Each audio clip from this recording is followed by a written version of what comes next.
We're in a pandemic. And I've been with my wife for 22 years. I'll take any other touch that happens in this world, even if it's chicken fights. But you mentioned on your special, it's funny you mentioned that I am 100% on board with what you said on your special of I don't want this 6 feet thing to ever go away. I love it.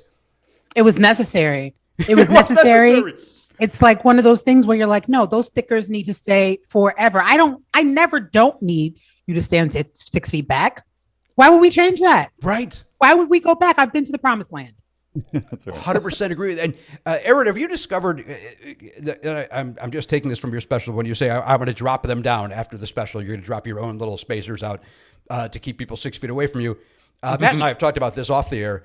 The idea of, I love the circle. When it's the circle, you stand in the middle of the circle, you know where you're at. When it's a line, people seem to go, well, my heels are on the line. But no, now you're 5 feet away from me. Now you're too close. Or they just don't know how lines work and they don't know where to stand. Or they think everybody just stand in the middle, this way and this way of whatever it is. That's it. Go ahead, Matt.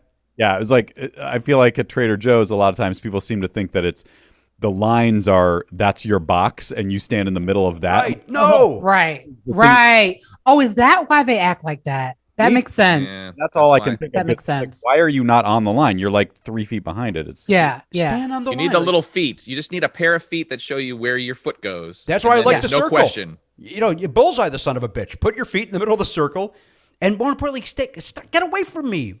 Why do you think you can come up close to me during a pandemic? Get out of here. Or in general, anytime. Don't get that close to me anytime. I don't need you. Yeah, I'm big on personal space. It's always been my thing. Yeah, except for when it's somebody special. Hey. Yeah, you were saying in the special that you're not a big hugger. Do you think that's going to change? Like now that you haven't been able to hug for a year, do you think you're going to be a little more receptive to hugs? No. This has been the best time. That's what I'm saying. Everything hasn't been all bad. Yeah. I actually, I have people, because as a comic, people will ask you. They'll be like, is that true? I'm like, absolutely. This is my way of telling the world. I wrote a letter to Dear Abby. That would have been bad.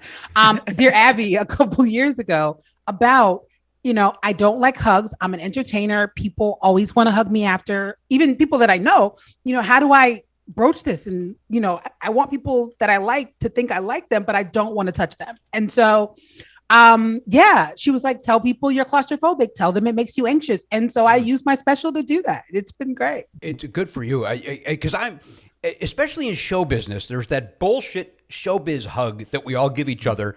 And it's like, hey man, good to see you. And it's like, I see you once every 3 years. Why am I hugging you? I don't know.